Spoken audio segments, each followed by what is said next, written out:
Buen día, Aldo. No, buen día, Ángel. ¿Me escuchas? ¿Qué, profe? Buenos días. Vamos a esperar a que se conecten tus compañeros. Creo que Lorena había avisado desde la clase anterior que no se iba a conectar. Y Kia, no sé, igual, ahorita se conecta. No, Ella sí se conecta. no seas malito, Ángel. Te escuché sumamente entrecortado. ¿Me podrías repetir lo que me mencionaste? Ya que Lorena creo que no se iba a conectar. Avisó en la clase pasada a mí que no se iba a conectar. Y Kia, pues sí salió de la otra clase, pero no comentó nada. A lo mejor ahorita se conecta. Ah, ok, listo. Bueno, entonces,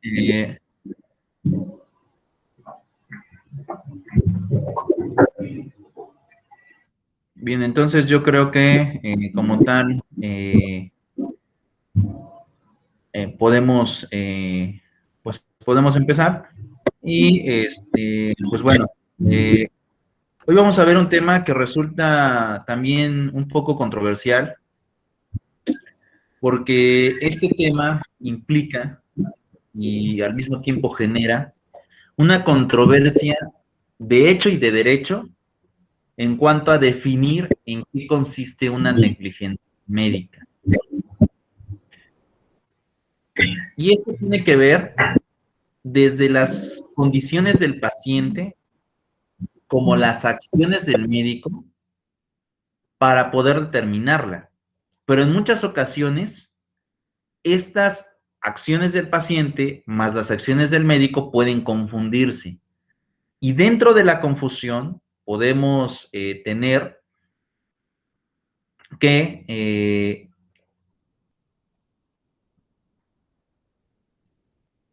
se pueda presumir una negligencia cuando en realidad no existe la misma.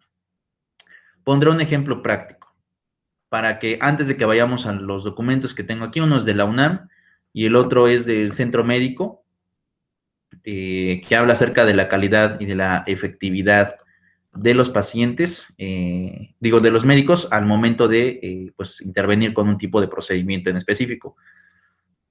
Y antes de poder entrar allí, me quisiera poner el ejemplo siguiente. Listo. Supongamos que llega una mamá a una unidad hospitalaria y esta mamá lleva a su hijo en agonía. Su hijo tiene alrededor de 4 meses de nacido. Y lo que lleva, entre otras cosas, es prácticamente una trombosis estomacal, porque, pues obviamente, la mamá le daba de comer otras cosas diferentes a la leche materna.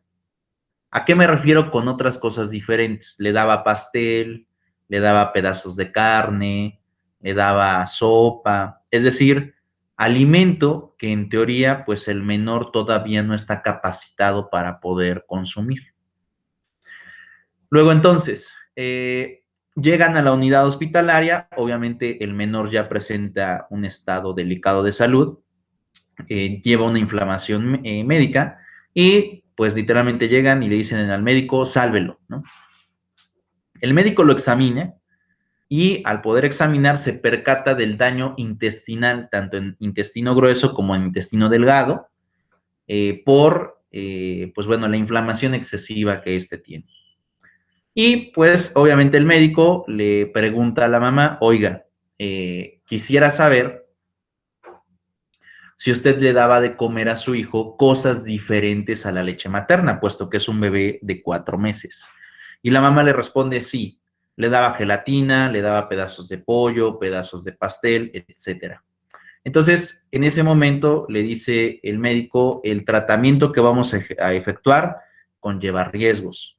Y el riesgo es que su hijo, pues literalmente no pueda permanecer con vida. En ese sentido, lo que vamos a tener es que la madre le dice al hijo, digo, al médico, ok, no hay ningún problema, ejecute el procedimiento.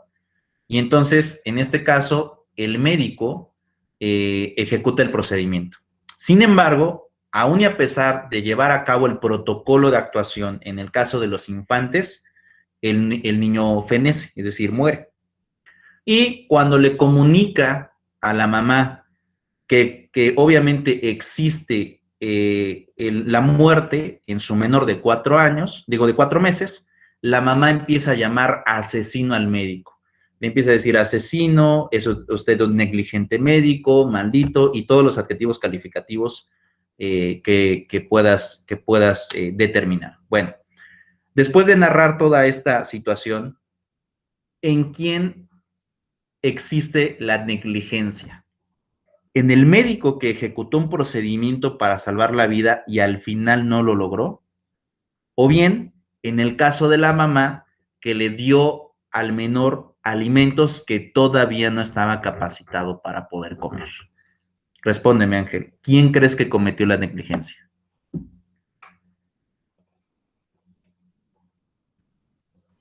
Pues fue parte de la madre porque el bebé pues, no podía consumir esos alimentos, entonces pues es responsabilidad de la madre.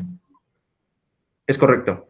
Ahora, por eso empecé la sesión planteando este problema, porque es muy común que en los procedimientos médicos se acuse de negligente al médico, cuando en realidad, en este caso, la negligencia no necesariamente tiene que ser del médico.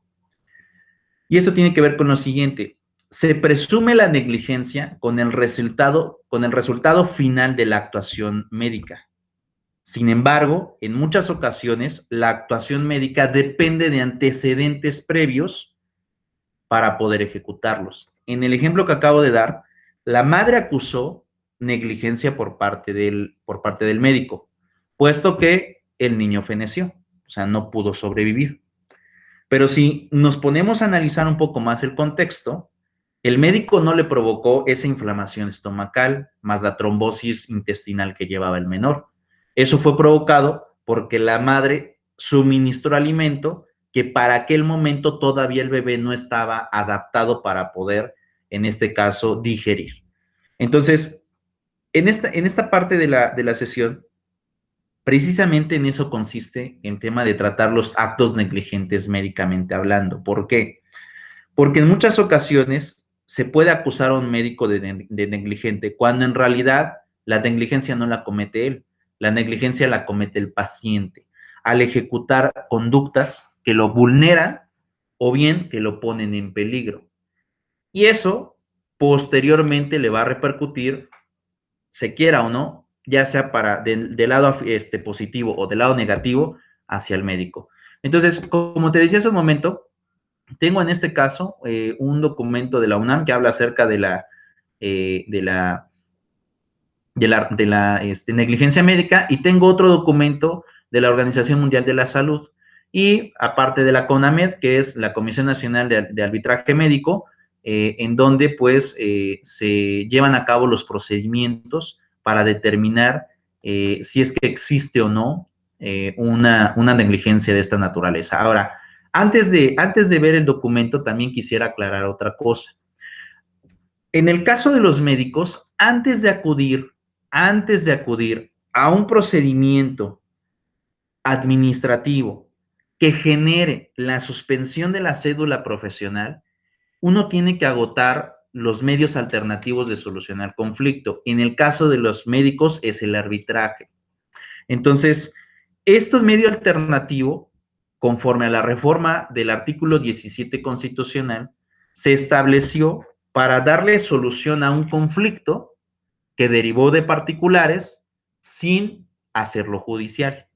Ahora, hay algunas condiciones prácticas para el tema del arbitraje. ¿Tienes dónde anotar, Ángel? Sí, porque Ok, te dicto entonces. El medio alternativo de solución al conflicto denominado arbitraje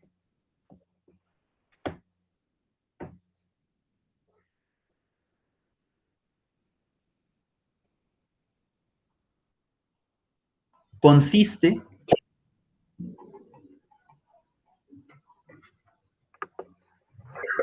en que previamente al acto médico que generará controversia,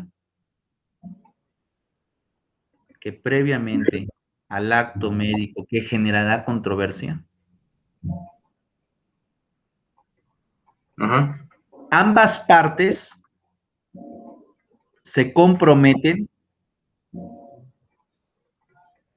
a solucionar un conflicto a través de un tercero.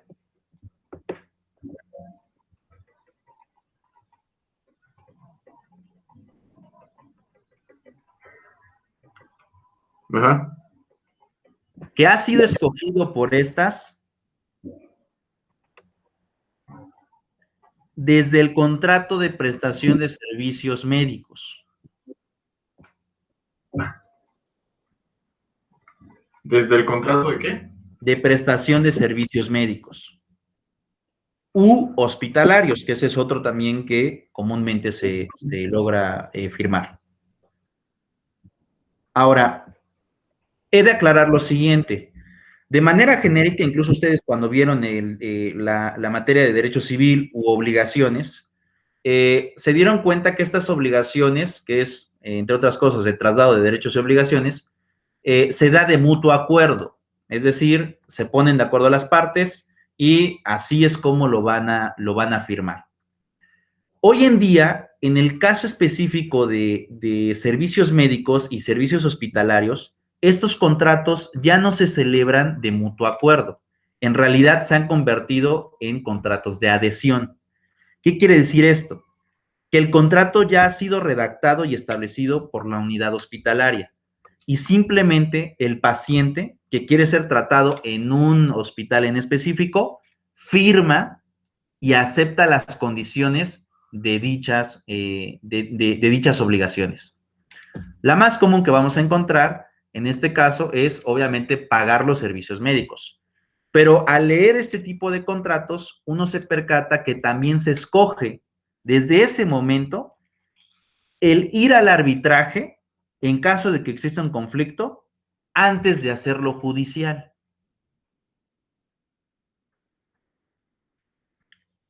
¿Por qué? Porque obviamente la unidad hospitalaria y el objeto incluso de los medios alternativos de solucionar el conflicto es evitar un juicio como tal. Resolver el conflicto entre las partes de manera particular sin necesidad de acudir a los juzgados para poder resolver el conflicto. Entonces, como iba diciendo hace un momento, estos contratos se han vuelto, lejos de ser bilaterales, ahora son unilaterales y por adhesión. El hospital lo redacta y simplemente el paciente firma las condiciones en las cuales se está adhiriendo al tema del contrato. Dentro de ella, firma el tema del arbitraje. ¿Voy bien hasta acá, Ángel? Sí, profe. Ahora, vuelvo a repetir, el fundamento del medio alternativo está en el artículo 17. Y la autoridad encargada de llevar a cabo el arbitraje es la CONAMED, la Comisión Nacional de Arbitraje Médico, que es una institución del Estado, obviamente para establecer este organismo que desahogue el tema del arbitraje.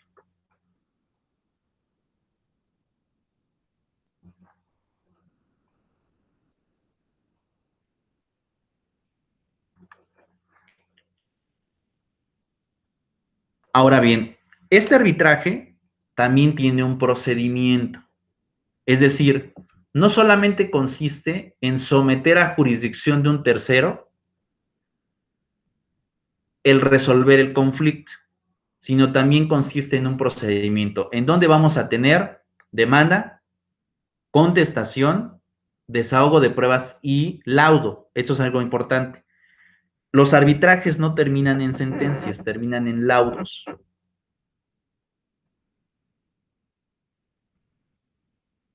Y en base a estos laudos se resuelven los conflictos.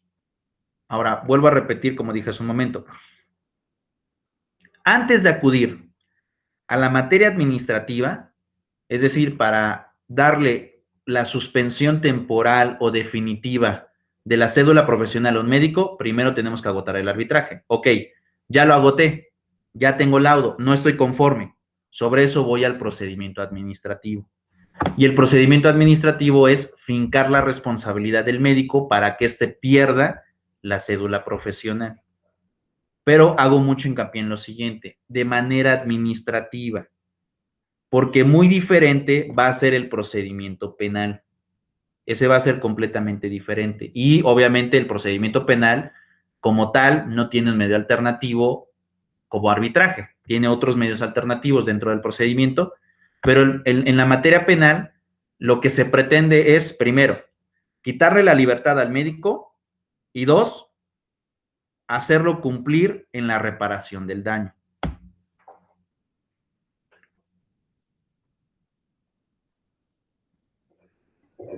El profe, ¿podría repetir el procedimiento administrativo, que es el fincar el procedimiento del médico para su...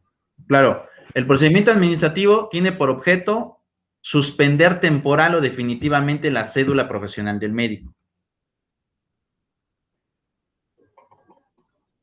Mientras que el procedimiento penal tiene por objeto la pérdida de la libertad del médico, porque obviamente lo va a querer meter a la cárcel, y dos, que repare el daño causado. Okay.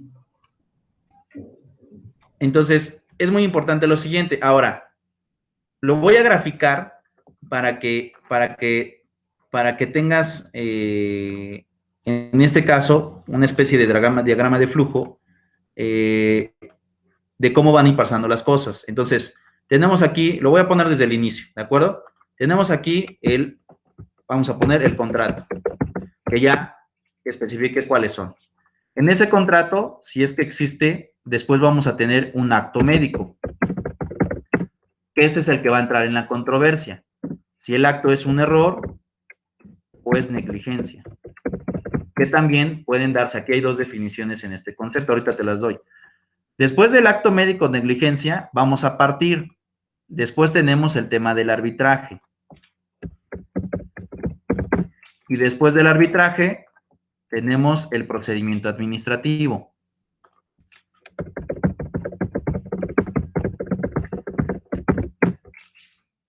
Ahora, por cuerda separada, es decir, de manera independiente, a partir de que se genera el acto o error o negligencia, se puede dar lugar al procedimiento en materia penal.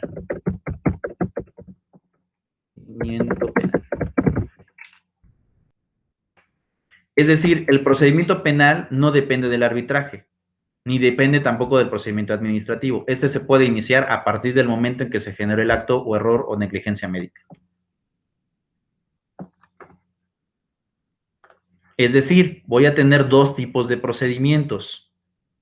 Uno es el procedimiento administrativo, que sigue esta secuela, y el otro, vamos a ponerle otro color distinto, un azul, es el procedimiento penal.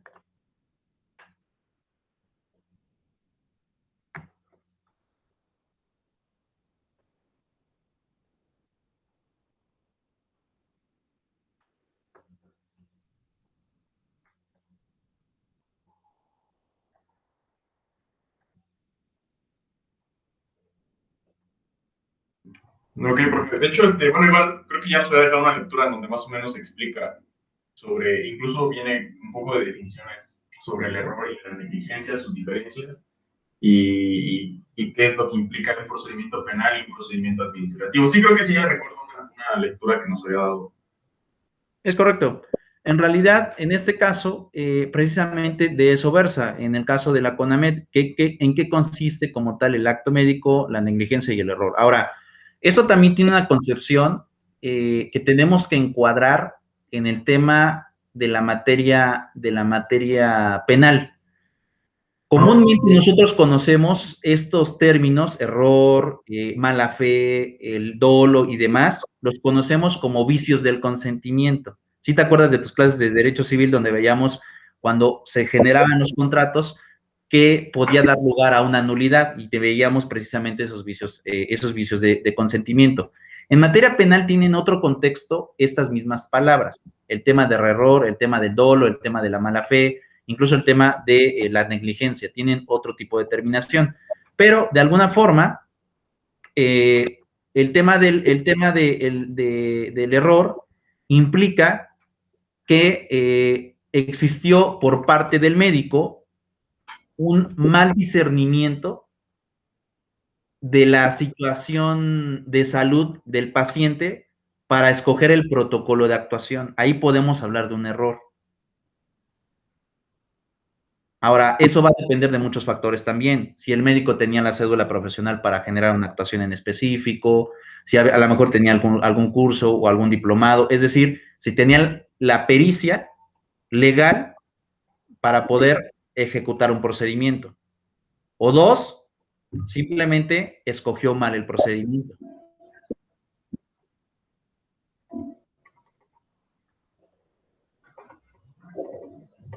Ahora, por otro lado, en el caso del dolo en materia penal, cuando tenemos esta figura, es porque ya existe totalmente la intención del médico en causarle un daño a la persona.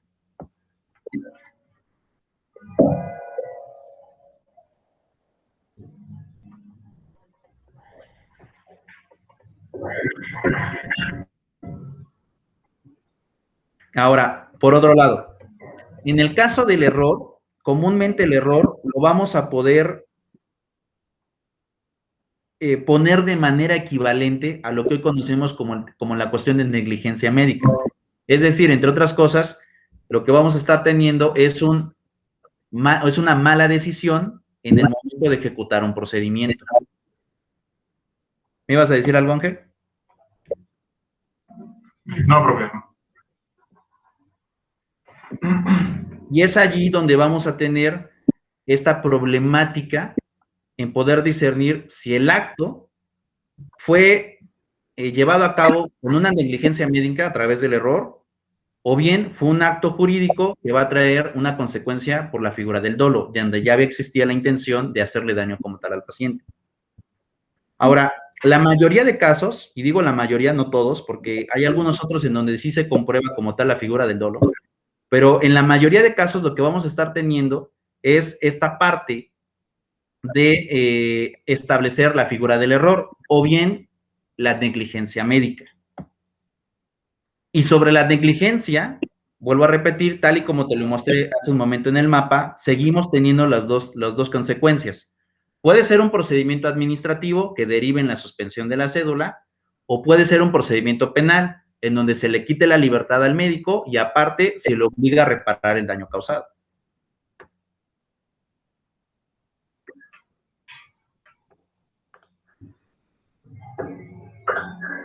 ¿Vamos bien hasta aquí? Sí, profe. Ok, ahora vamos a establecer 4 definiciones fundamentales para establecer si existe negligencia o no por parte de un médico. Y lo primero que vamos a establecer es las definiciones de estas palabras. Negligencia, 2 puntos y seguido.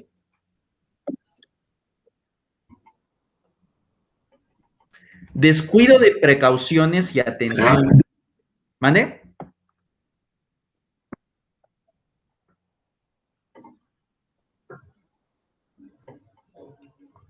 ¿De precauciones y atención? De precauciones y atenciones calificadas como necesarias.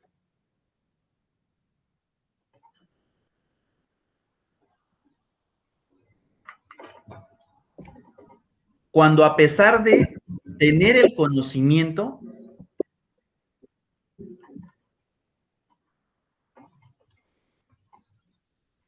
Ajá. este no se aplica.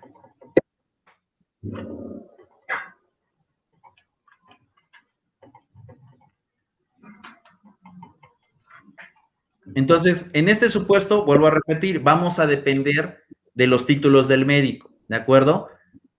Un ejemplo de ello, un médico general no puede llevar a cabo una operación, por ejemplo, de oído, ¿de acuerdo? Y aquel que sí tenga la especialidad en audiología, veremos si ejecutó un procedimiento correcto para poder llevar a cabo una operación.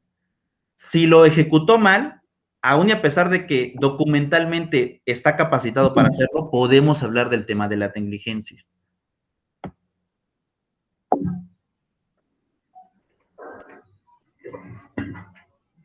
Ahora, vamos con otro término, la impericia.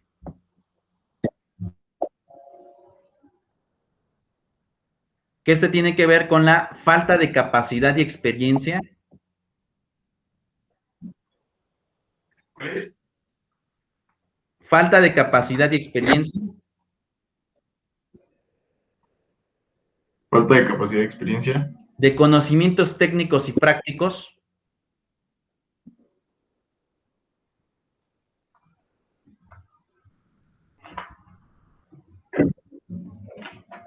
cuando se actúa sin tener el conocimiento y se genera un daño.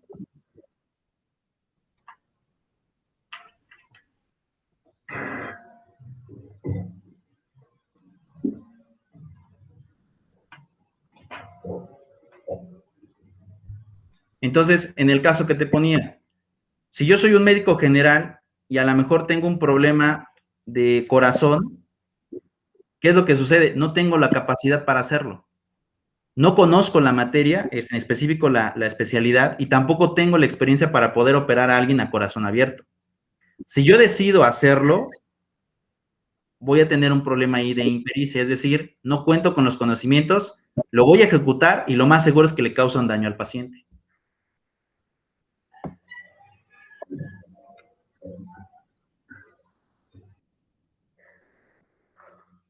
¿De acuerdo? Vamos con un tercer concepto, que es la impericia temeraria.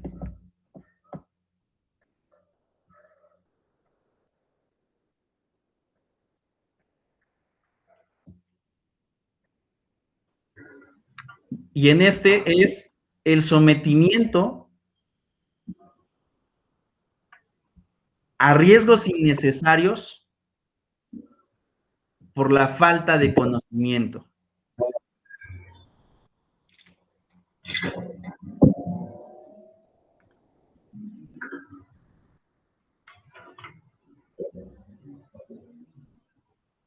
Ahora, en el caso de los médicos, por ejemplo, me imagino que has escuchado esta frase de manera coloquial, cuando te dan una obligación y literalmente no sabes cómo ejecutarla. ¿Qué dices? No importa, me la aviento, ¿cierto? Sí. Ok, eso en realidad es una impericia temeraria. Es decir, que a pesar de que sabes que no sabes, ¿no?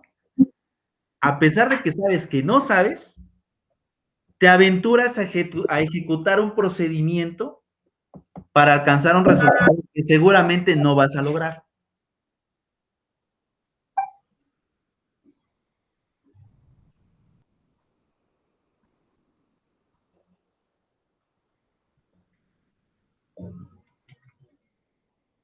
Ahora, ¿por qué digo esto? Porque es muy distinto a lo mejor una cuestión práctica, por ejemplo, un albañil que haga una mezcla, a alguien que ya va a operar a una persona. ¿Por qué? Porque para poder operar a una persona tienes que tener especialidad y conocimientos generales.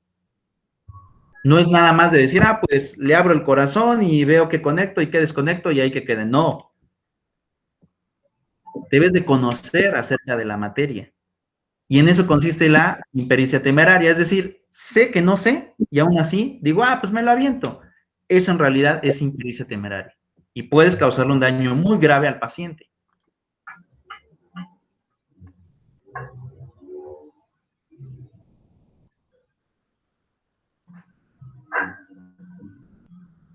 Posteriormente tengo al dolo, la otra figura.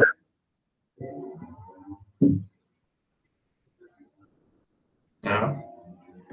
Ok, en el caso del dolo, tenemos que es la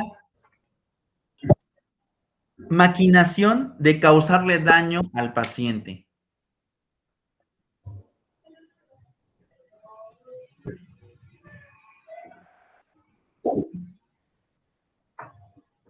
Y esto va a generar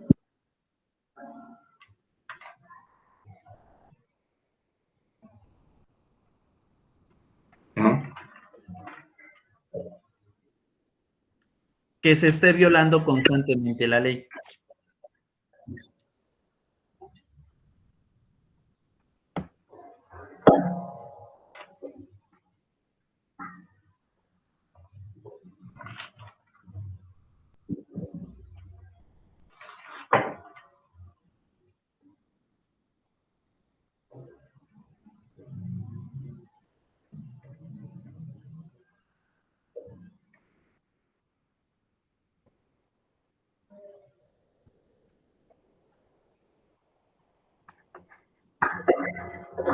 Ahora, el delito más común en el tema de la negligencia médica es lo que hoy conocemos como lesiones.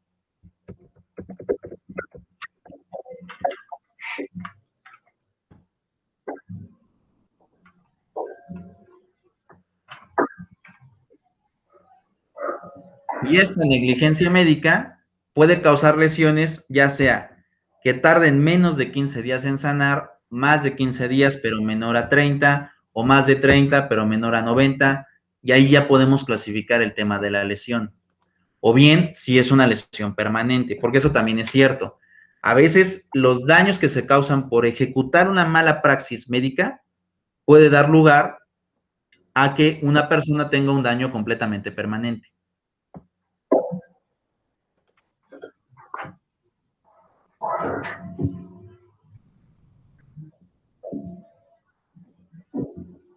Ahora, todavía nos falta definir, en este caso, qué significa el error médico y la mala praxis, ¿de acuerdo? Pero antes de revisar estos conceptos, me gustaría que viéramos el siguiente video del Consejo de la Judicatura, ¿de acuerdo?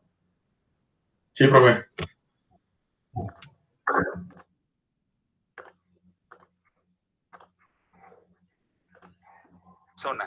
Estaremos hablando de una negligencia médica. La manera de definirlo de manera simple para que la gente lo pueda entender es cuando no se actúa con la diligencia adecuada por parte del personal de salud ante un paciente y o sus familiares. Lo que nosotros hacemos como parte sustantiva del trabajo de la comisión es evaluar el acto médico de manera integrada y a partir de esa evaluación definir si hubo evidencia de mala práctica en el acto o no hay evidencia de mala práctica en el acto. En realidad, nosotros recibimos al año aquí en la Comisión Nacional alrededor de 17,000 asuntos por año, ¿no? Que son 17,000 personas inconformes. La gran mayoría son más de 9,000, son simplemente gente que requiere una orientación, es decir, que quieren ver si se puede poner una queja aquí, si no se puede poner, qué se requiere, o que quieren que se les oriente sobre cómo llevar a cabo algún tipo de trámite o algún tipo de procedimiento. Ahora bien, no todos los daños ocurridos en un hospital son consecuencia de una negligencia médica. No hay que olvidar que cuando una persona está hospitalizada es porque padece una patología y el tratamiento y el medicamento es distinto para cada persona. Es decir, la negligencia médica ocurre cuando el médico no acata o no actúa conforme a los estándares mínimos que rigen su profesión. En términos general de mala práctica, que reitero, se refiere a que uno se desapega, no actúa de acuerdo a la Lex Artis. La Lex Artis lo que nos dice es, ante un paciente con determinadas características, ¿qué tengo que hacer para tener un buen diagnóstico? A partir del diagnóstico, ¿cuál es, la intervención terapéutica? Puede ser farmacológica o puede ser quirúrgica, y cómo le debo dar seguimiento. Eso es lo que, la literatura científica, que es buena parte de lo que está incluido en la Lex Artis, indica, y que se traduce normalmente en guías de práctica clínica o en algún otro tipo de instrumento que ya tiene, compendiada todo este conocimiento. Entonces, lo que nosotros hacemos es evaluar si la actuación del personal de salud, no solamente de los médicos, sino del personal de enfermería, de los paramédicos, del personal que está en las áreas de rayos X o imagenología o los laboratorios, está actuando de acuerdo con ese cuerpo de conocimientos que se llama la Lex Artis. ¿Cómo identificar una negligencia médica? ¿Qué medios de defensa podemos promover? ¿Y ante quién podemos inconformarnos? Hoy en la mesa de Te Defendemos conversaremos sobre este tema con una asesora jurídica federal. Bienvenidos.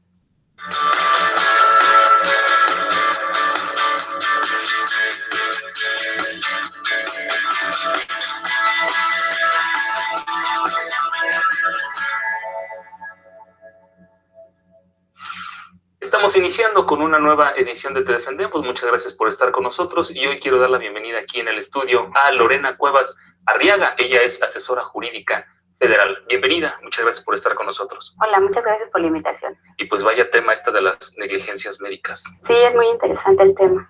Y que sin duda le interesa a mucha gente y que sin duda también muchos de nosotros habíamos pasado por una situación de estas. Pero bueno, para empezar a aclarar cómo identificarlas, cómo identificar una negligencia médica.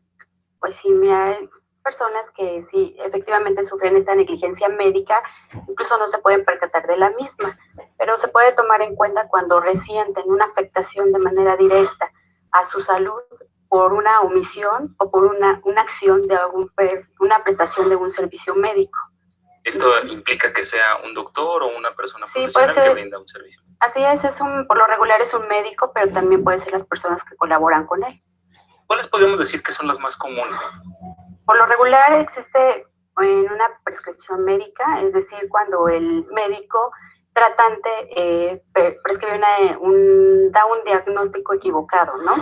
Y por esa razón prescribe medicamentos que no son los apropiados para el padecimiento del paciente. Ajá. Ese puede ser el más puede ser el más común, así es. También existe el de alguna intervención quirúrgica. Puede ser igual, tal vez un error en el diagnóstico precisamente y pueden cometer una afectación a su salud porque tal vez la operación va encaminada a cierto padecimiento y en realidad no, requería de otra, no sé, a lo mejor llegan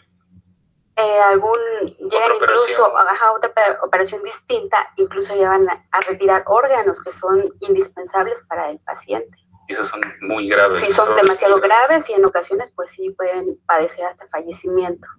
Pero hay que aclarar a la gente, estas negligencias médicas solo las comete quien brinda el servicio de salud, es decir, el personal administrativo o el que llamamos el que está detrás de las ventanillas, ¿también aplica para ellos? Sí, también el personal administrativo puede ser sujeto a esa responsabilidad o negligencia, en este caso la negligencia médica. ¿Por qué?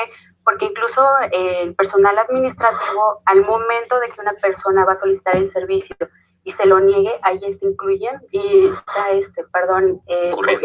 en una negligencia, ¿no? Incluso también en el área de farmacias, cuando no le entregan sus medicamentos, también ahí el paciente requiere de ese medicamento y al no proporcionárselos también incurren en una negligencia, puesto que su salud se está viendo afectada. De hecho, también en la integración del expediente clínico, en ocasiones lo integran de manera errónea, incluso lo llegan a perder. Entonces, esa situación también origina una afectación porque, como comentábamos hace un momento, si son sujetas a una intervención quirúrgica por ese error de integración de expediente, de hecho, el médico tratante o el médico que va a intervenir en la cirugía puede cometer ese error a causa el error del expediente clínico, que no puede ser a lo mejor responsabilidad directa del médico, sin embargo, se sujeta a ese expediente. ¿Y qué estoy? En este caso, y antes de ver esta parte, en realidad lo que hoy tenemos en la mayoría de los médicos es que no se aventuran a dar un diagnóstico si no se presentan ciertos estudios necesarios para poder generar un diagnóstico. Entonces, es muy común y por eso mismo también se hizo la reforma hace ya bastante tiempo, que al menos en el tema de la venta de medicamento bacteriano y viral, se solicitara forzosamente prescripción médica, es decir, que hubiera el médico que avalara dicho procedimiento, ya que era muy común o muy frecuente que la persona se automedicaba. Cuando llegaba con el médico ya presentaba problemas adicionales a los que originalmente pues, se presentaron con el padecimiento. Sin embargo, después de esto empezaron a surgir otro tipo de situaciones. Es decir, ahora, a pesar de que el médico lleve el seguimiento correspondiente, aún y a pesar de eso, seguimos teniendo problemas en cuanto a que pues, el médico pues, puede diagnosticar de manera errónea y establecer un tratamiento también erróneo hacia una persona. Entonces, hoy en día, muchos de los médicos, para evitar este tipo de conductas, antes de poder diagnosticar, cuando tienen duda, dicen, necesito tales estudios, estos, estos, estos, y sobre esos ya puedo dar una determinación. Y muchos de ellos, al establecer ciertos diagnósticos o al darse cuenta del padecimiento de las personas, pueden dar dos cosas. Uno, si es que lo pueden llevar a cabo y tienen los conocimientos, pueden solventar el tratamiento. O dos, si eso implica una especialidad, ellos declinan como médicos y literalmente ordenan ir con un especialista. ¿Por qué? Porque el padecimiento ya sale, ya sea del contexto, eh,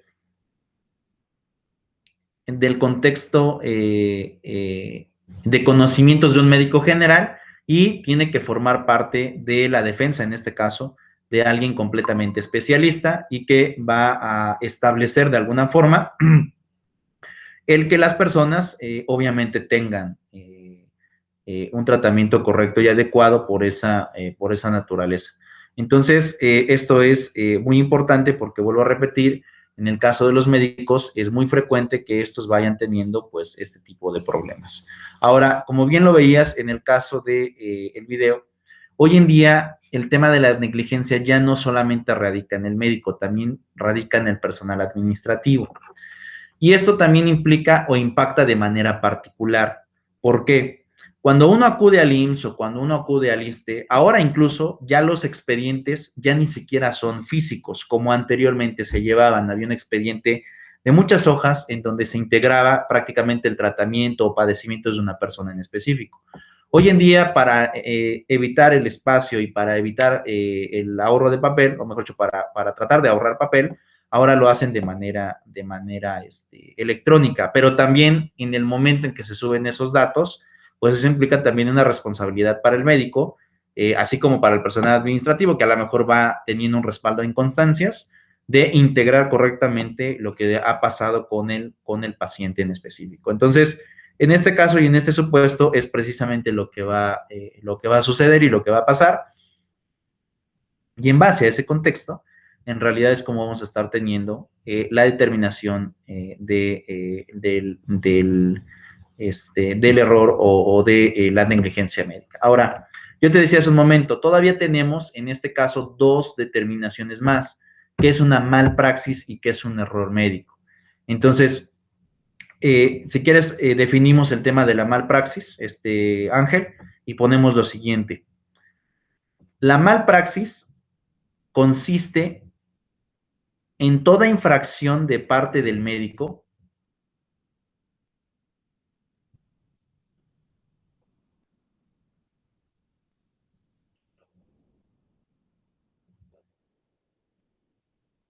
del deber propio de su profesión.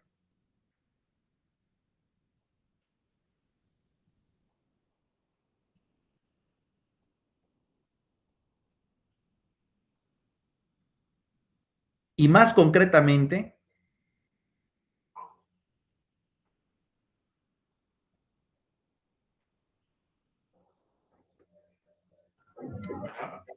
el deber de actuar, con diligencia el acto médico que ejecuta.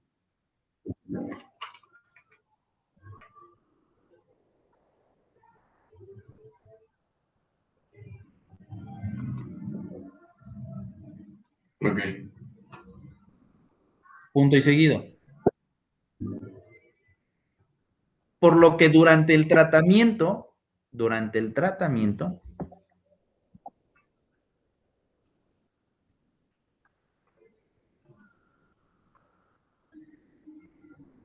¿Ah? se debe establecer si existe uno o más errores por parte del médico.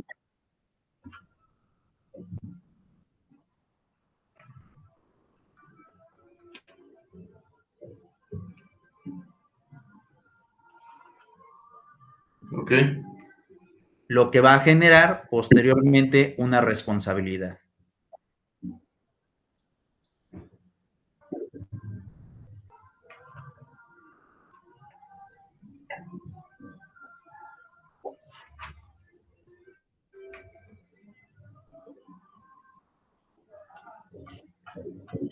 Es decir, aquí lo que se va a estar evaluando, entre otras cosas, es que el médico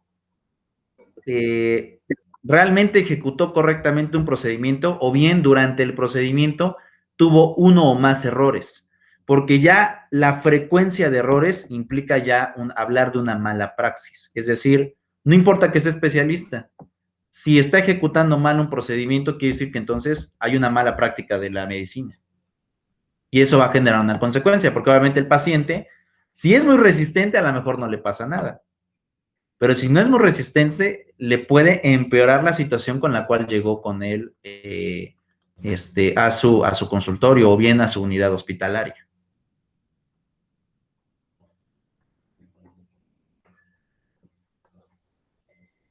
Profe, ¿hay un número de faltas que, digamos, a partir de tantas ya se le puede retirar la cédula al doctor? Ya te conectaste, Kia, ya te tomaron inasistencia porque se conectaron los coordinadores antes de que estuvieras, ¿eh? Sí, tiene un ratito que me conecté. Pues si no, les mando correo. Ajá, ahí te pido que mandes correo del por qué te conectaste tarde.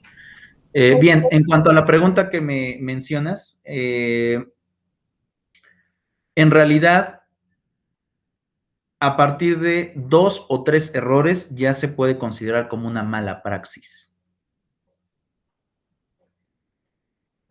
Un error es justificable, pero va a depender también de la consecuencia que genere ese error. Porque si es subsanable, podrá no tener una consecuencia, pero si no es subsanable y por el contrario genera secuelas en el paciente, entonces ahí sí ya estamos hablando de responsabilidad.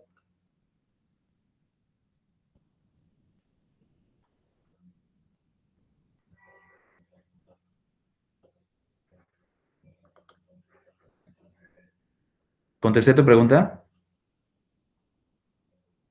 Sí, profe, gracias. Listo. Entonces, vamos con la otra definición que es el error médico. Y resulta de una equivocación.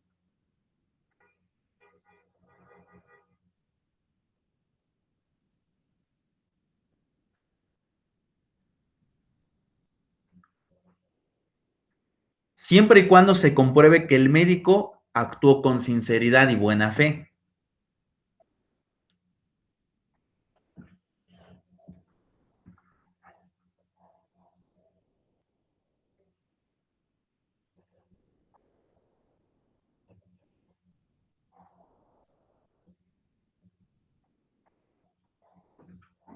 Listo.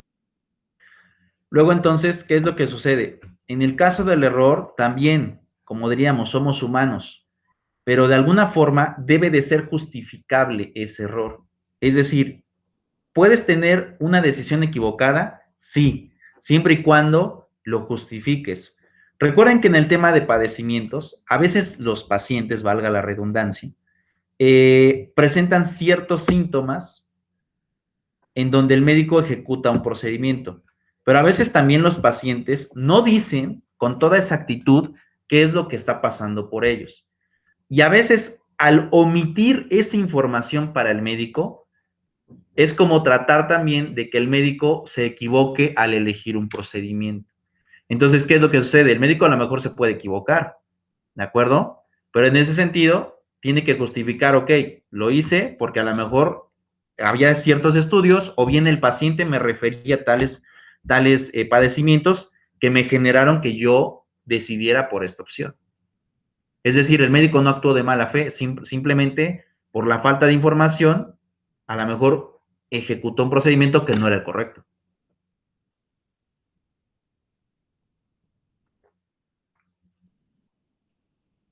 Que esto es muy usual, ¿eh? O sea, esto es muy usual en realidad. Muchos de los pacientes, en el momento en que llegan con un médico, no sé por qué, pero de alguna forma no les logran expresar de manera correcta todo lo que están padeciendo en ese momento. Muchos se reservan información. Ahora, también tiene que ver temas, y aquí he de dar un voto particular. A mí me parece que también en algunos casos depende de la pulcritud o bien de la pena de la persona, porque a veces hay sujetos que literalmente les causa como temor o les causa una especie de, ¿cómo explicarlo?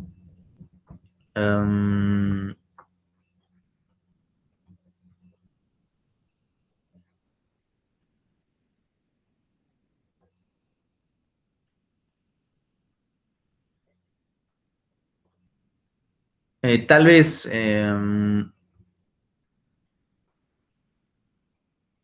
como miedo a la exposición de que se conozca que está pasando por una u otra situación. Entonces, en esos casos, vuelvo a repetir, no es culpa del médico, ¿no? Porque el médico, obviamente, cuando tú llegas con él, lo primero que te va a solicitar es exprésame todo lo que sientes. Y si el paciente como tal no le expresa lo que siente, pues obviamente el médico a lo mejor puede omitir el pedir unos análisis o alguna prueba de laboratorio, radiografías, etcétera, y a lo mejor esa falta de decisión le puede provocar que él ejecute un mal procedimiento en una persona determinada. Entonces, en este caso, pues es importante también revisar que el médico pues tenga de alguna manera los elementos necesarios para poder determinar una consecuencia como tal, porque si no, pues esto va a ser prácticamente pues muy complejo de poder determinar. Ahora, aquí tendríamos que dividir también cuál es la diferencia entre el error y una mala praxis, ¿no? Eso también como que queda un poco confuso. Yo tengo que determinar cuál es en realidad el límite de la mala praxis y por otro lado cuál es el límite del error. Entonces, en este caso vamos a establecer dos tipos de factores, los directos y los factores indirectos, ¿de acuerdo? Que obviamente van a influir en la determinación de si estamos frente a un error, es decir, que el médico ejecutó mal un procedimiento, pero no por su culpa, o bien que la intención que tenía pues era salvar al paciente, o bien si estamos ante la situación de una mala praxis, en donde el médico está constantemente teniendo equivocaciones a los protocolos ya establecidos, y eso obviamente va a generar una consecuencia trascendental. Ahora, he de decir lo siguiente también.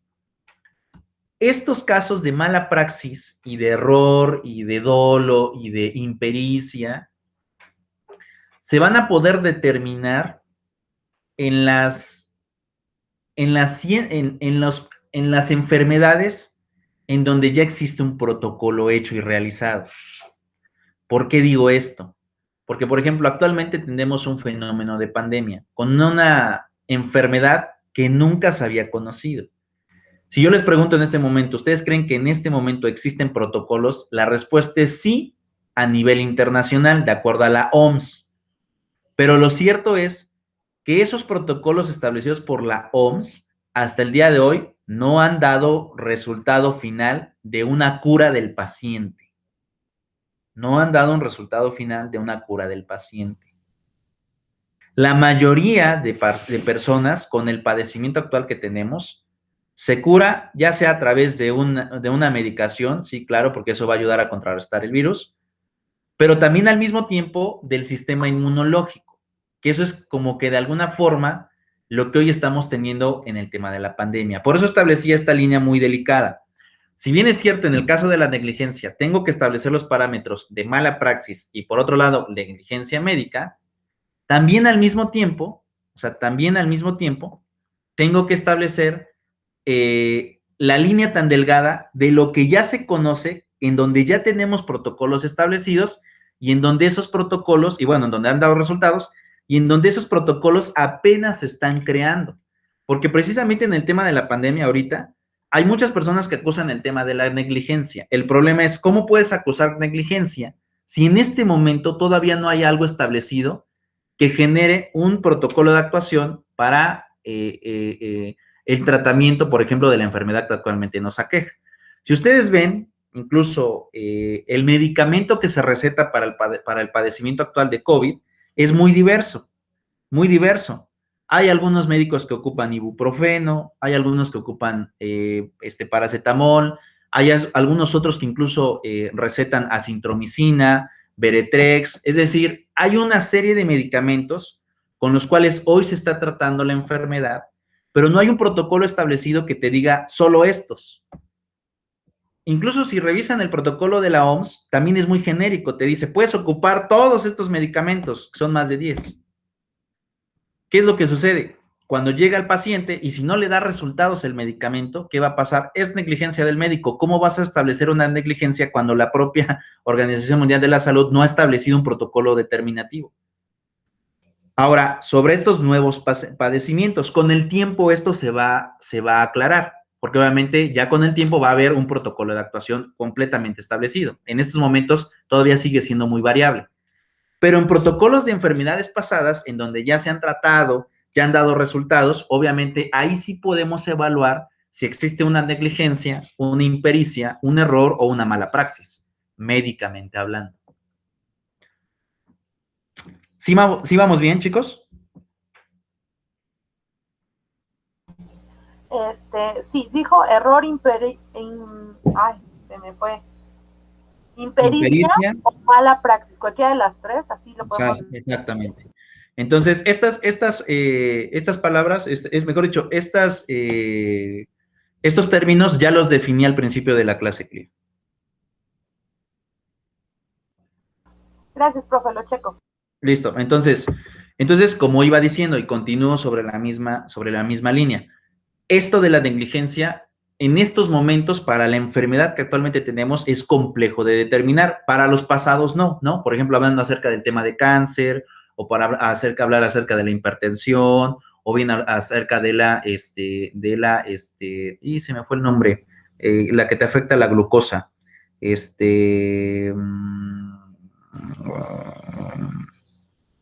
Diabetes.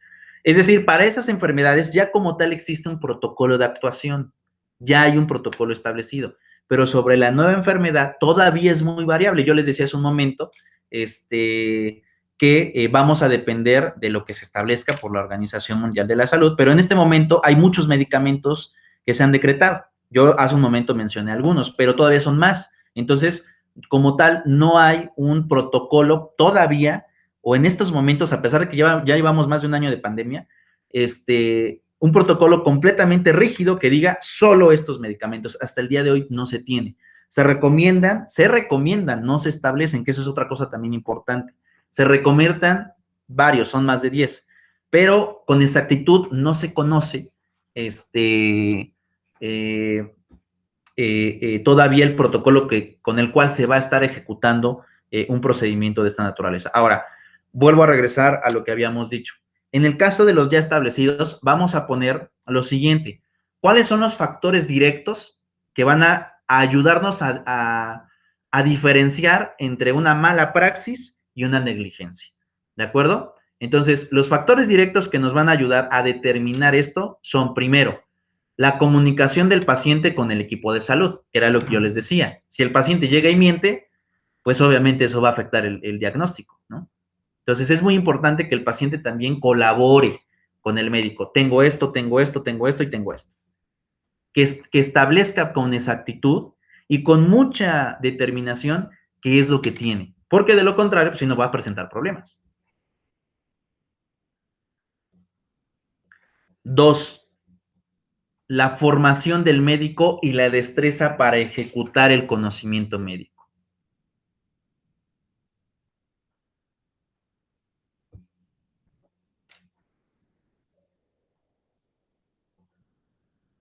3, la introducción de procedimientos nuevos, es decir, de la actualización del médico.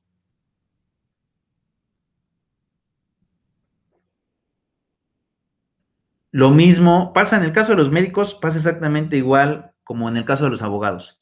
Constantemente las cosas y procedimientos van cambiando. Entonces, un médico no puede decir, es que ya estudié la especialidad, ya sé todo. Falso. Porque siempre con la investigación científica van saliendo nuevos procedimientos y el médico tiene que ir a la vanguardia. 3, con el exceso de confianza, que eso también implica.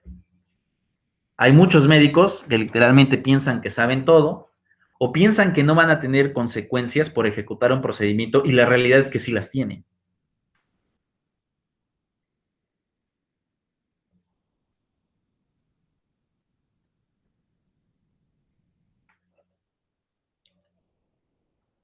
Tres, o mejor dicho, 5, la delegación de responsabilidades.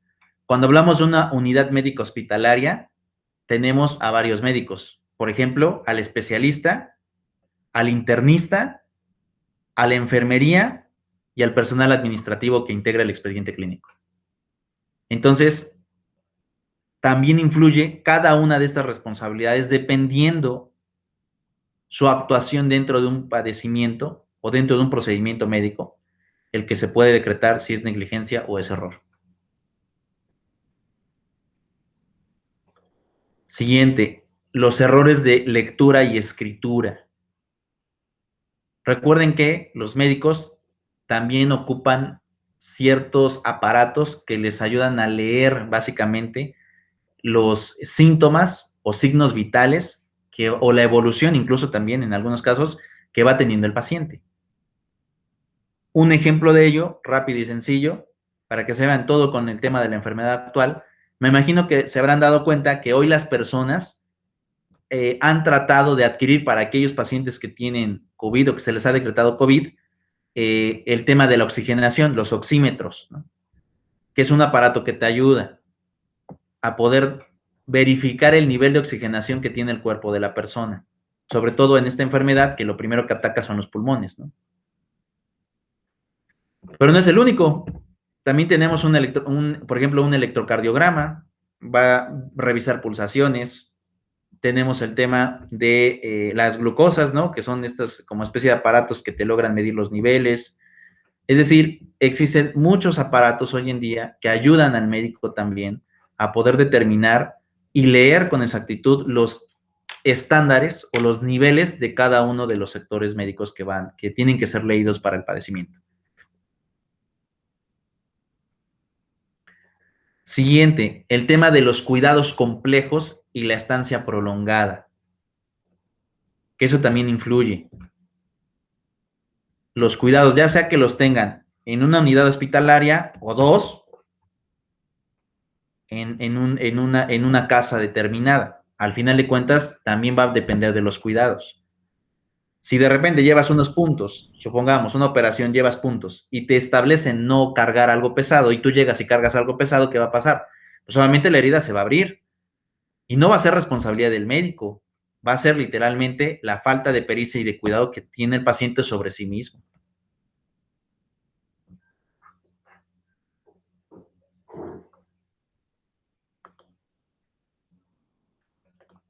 Siguiente, la ausencia del tratamiento.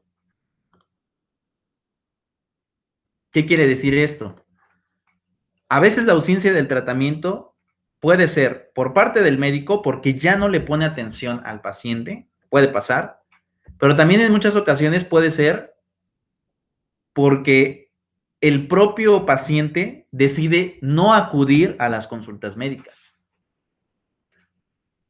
Puede pasar en cualquiera de los dos contextos.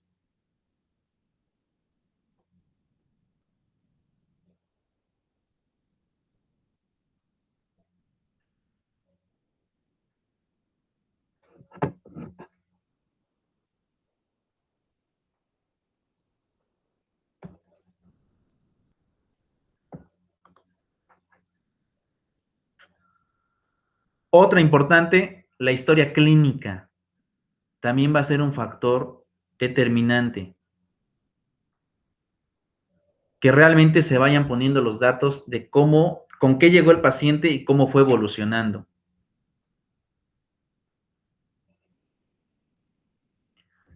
Es más, les puedo asegurar lo siguiente. Existe una gran diferencia entre una consulta a la mejor del doctor Simi a una consulta de un médico particular. Porque el médico particular, desde que tú llegas, tal vez la consulta sí es más cara, ¿no? De acuerdo a los niveles que ellos vayan manejando de rigurosidad de historial clínico. Pero bueno, ¿qué es lo primero que te hacen? ¿De dónde eres originario? Si tienes padecimientos en alguna otra situación, si has tenido operaciones, y te van haciendo una serie de preguntas antes de poder tomar parte ya de la consulta como tal. Por eso es que las consultas normalmente, cuando vas a un médico particular, duran alrededor de 1 hora. Mientras que en el caso de cuando vas a una consulta con el doctor Simi, en 20 minutos o 15 ya estás afuera con tu receta médica. Muchos de ellos ni siquiera te preguntan si has tenido padecimientos anteriores, nada más es que tienes, te recetan y vámonos. Diego, me imagino que habrán ustedes tenido estas dos experiencias, ¿cierto o falso? Sí, profe, las dos. Entonces, cambia muchísimo el trato médico. Desde un médico particular, es más, cambia mucho desde una institución pública, como es el IMSS o el ISSSTE, a una institución privada. En una institución privada, tú llegas y literalmente las instalaciones muy limpias, no existe saturación, pero obviamente el costo es más elevado de una consulta de esta naturaleza, ¿no? Más o menos ahorita, si mi memoria no me falla, una consulta de un especialista anda entre los 800 y los 1,200 pesos, una consulta. Cosa que, por ejemplo, en el IMSS no te cuesta nada, simplemente porque obviamente eres trabajador, tienes tu derecho de seguridad social. El problema es que cuando tú acudes a estas instituciones, te tardas alrededor de 3 o 4 horas en poder pasar con el especialista. Y el consultorio en muchas ocasiones nada más es un escritorio y una silla. Y a lo mejor los pasillos del hospital todavía no se trapean. Y bueno, es una especie de, hay un congestionamiento de personas. Es como que muy distinto el trato de una institución pública a una institución privada. Ahora, no quiero decir con esto que la institución privada va a ser mejor, no, simplemente el trato que tienes va a ser diferente. Ya en cuanto al procedimiento o los resultados, bueno, eso ya dependerá de cada persona y de cada padecimiento. Siguiente, la aplicación de nuevas tecnologías, eso también es fundamental en los tratamientos médicos. Hoy en día, incluso si ustedes han acudido, si es que tienen IMSS y han acudido a alguna consulta en el IMSS en estos días, y no de ahorita, sino ya de sexenios pasados, no cuenta con ciertos aparatos, ya sea porque no los ha comprado o bien porque están descompuestos. Y el IMSS lo que hizo para poder, digamos, subsanar ese problema, realizó contratos con instituciones privadas para que se pudieran llevar a cabo ese tipo de, ese tipo de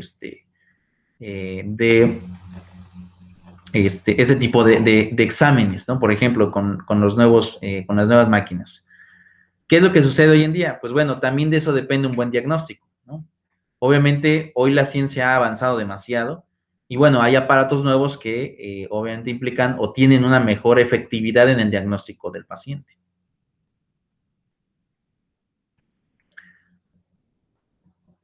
Algo fundamental que a pesar de que no influye, sí influye demasiado, es la actitud del equipo de salud o la actitud de los médicos.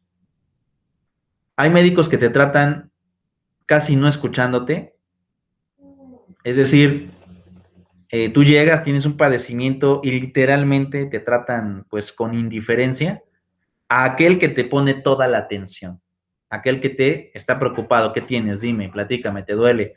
Ok, todo te preguntan.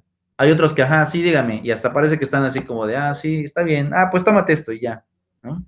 Desde ahí también podemos establecer si existe un error o una negligencia, desde el trato que te dan. Ahora, otra también importante es que son las cargas excesivas de trabajo. Es una realidad, por ejemplo, en el caso de las instituciones públicas, que los médicos a veces cumplen jornadas verdaderamente exorbitantes. Más de 12 horas o más de 8 horas. ¿Qué es lo que sucede? Un cuerpo trabajando durante tanto tiempo, obviamente va a estar cansado, no va a lograr tener el mismo rendimiento que a lo mejor si cumpliera simplemente 8 horas de trabajo. Es más, les hago una pregunta a ustedes, chicos. ¿Cómo se sienten ustedes cuando trabajan más de las 8 horas? ¿Su cuerpo qué síntomas presenta? Pues cansados, en lo personal, pues ya me duelen los ojos, en la computadora, ya medio frustrado, ya quiero no terminar. Ángel.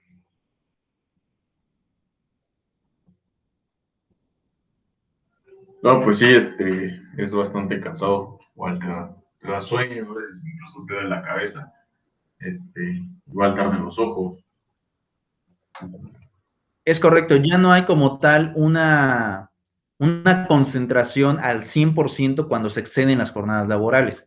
Entonces, pues obviamente eso va a inferir directamente en las cargas excesivas de trabajo.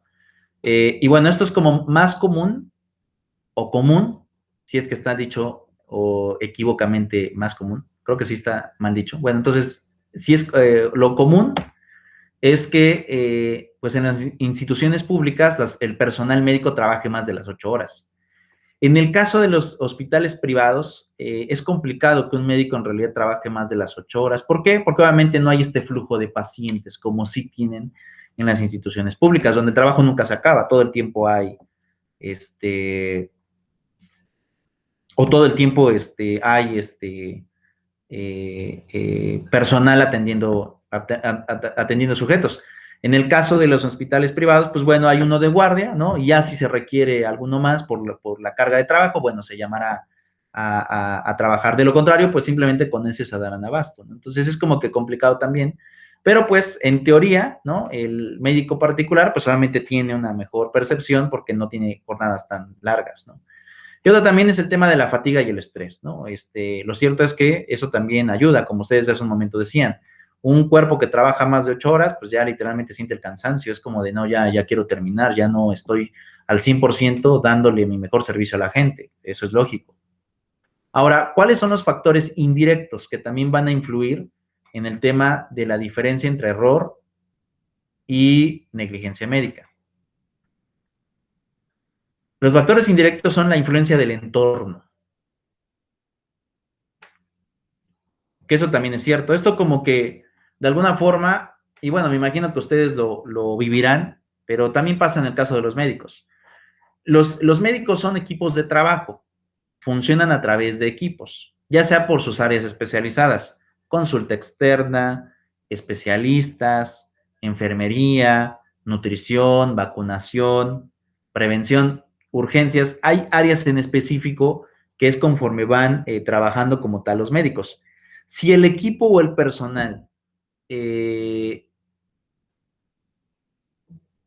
a lo mejor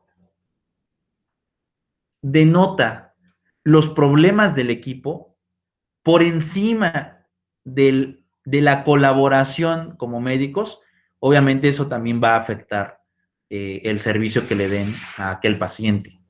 También va a afectar. Otra de las cosas son los inadecuados métodos de trabajo. Que en ese caso de los inadecuados métodos de trabajo, yo creo que los hospitales públicos sí podemos hablar de que existen inadecuados métodos. Y ahí tal vez tendríamos que refutar esta situación al tema del presupuesto para sistema hospitalario. No sé si sabían, pero por ejemplo, el tema de los presupuestos a los sistemas hospitalarios es pequeño. Hoy en día hay aproximadamente más de 2 veces y media de presupuesto en comparación con la Secretaría de Educación Pública, lo que se destina a sistemas de salud, es decir, a cuestiones de IMSS, a cuestiones de ISSSTE y a cuestiones de bienestar, porque ya no existe el Seguro Popular. Más o menos para que se den una idea, la Secretaría de Educación Pública para un año gasta alrededor de 380,000 millones de pesos. 380,000 millones de pesos. Para sistemas de salud, lo que implica tratamientos, más salarios, más todo lo demás, se destinan alrededor de 850,000 millones de pesos. Es decir, más del doble. O 2 veces y media el presupuesto de la SEP se ejecuta para temas de salud. ¿Y saben qué? Es insuficiente para la gran demanda que hoy tiene el sector salud. Es insuficiente ese dinero. O sea, estamos casi hablando de que los sistemas de salud reciben alrededor del casi 20% del presupuesto anual del gobierno para destinar a sistemas de salud, y aún así es insuficiente.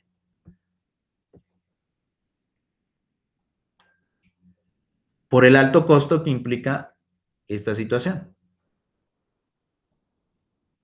Me imagino que ustedes han acudido a atenderse en alguna etapa de su vida al IMSS o al ISSSTE o ahora, antes a Seguro Popular y ahora Bienestar. ¿Han ido en alguna ocasión? Sí, profe. ¿Cómo ha sido su experiencia? Bueno, la mía, honestamente, ha sido buena.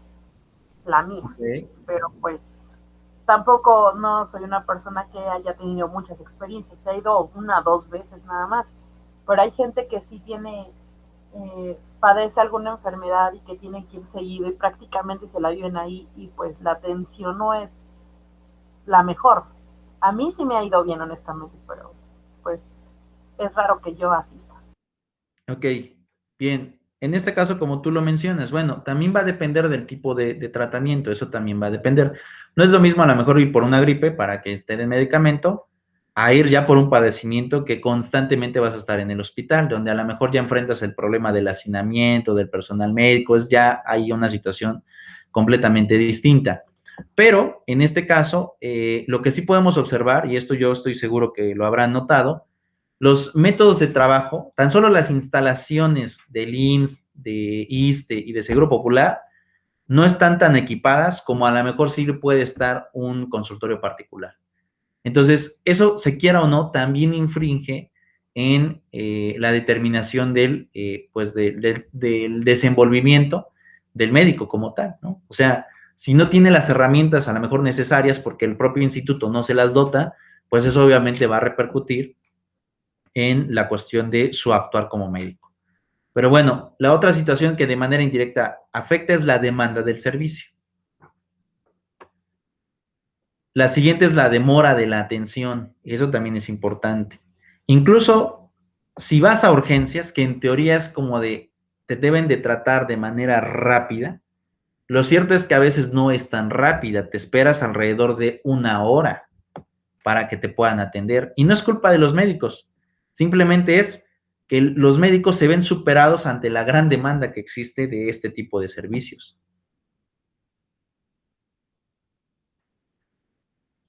Otra de las situaciones es el desorden administrativo, que eso también va a impactar entre direcciones del propio instituto o de los propios hospitales, ¿no?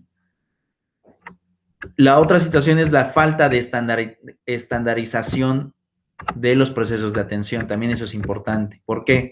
Porque los hospitales privados siempre se establecen estándares que deben de estar cumpliendo, porque están certificados, porque deben de cumplir con alguna norma, pero siempre están constantemente viendo el sistema de estándares. Mientras que en el caso de los servicios, por ejemplo, en el caso de los servicios públicos, sí cumplen estándares, pero también es como de, ya, si no se cumple no pasa nada, ¿no? Pero tal vez es por esta situación de tener una gran demanda y al final, pues, ver que nunca se acaba el tema del trabajo. Es una situación verdaderamente compleja. La otra es el incumplimiento de las normas establecidas, ya sea dentro de las instituciones de trabajo y también de los procesos de calidad, en donde se evalúa de manera directa cuál es la calidad del servicio que están dotando y cómo este va a impactar de manera negativa o positiva a los tratamientos que se estén ejecutando de esa naturaleza.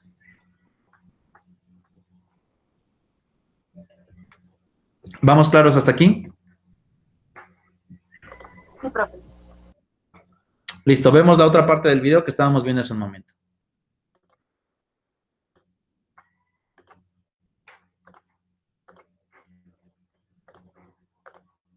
Ya va a implicar toda una investigación. Así es. Ahorita que me hablaba de solicitar los medicamentos, ¿qué pasa, por ejemplo, cuando, y que a mucha gente le ocurre, solicitan medicamentos y siempre dicen no hay, o no los tenemos, o no nos llegan? Eso también puede aplicar para una negligencia médica. Sí, también puede ser una afectación directa. De hecho, ellos pueden acudir, ahí hay un área de quejas en cada dependencia. Ahorita pues, podemos hablar de dependencias de gobierno, ¿no? Que existe el área de quejas, pueden ocurrir con ellas o incluso con su médico tratante, informando la situación del medicamento que tal vez no existe o por cualquier razón no se lo pueden proporcionar. Entonces, ahí lo que debe de hacer el paciente es insistir, porque vaya, es su salud, tiene que procurar su bienestar, ¿no? Muy bien, ¿y ante quién podemos acudir cuando nos ocurre una negligencia médica? Esto se lo voy a preguntar a nuestra invitada, pero después de esta primera pausa. En un instante, no te vayas.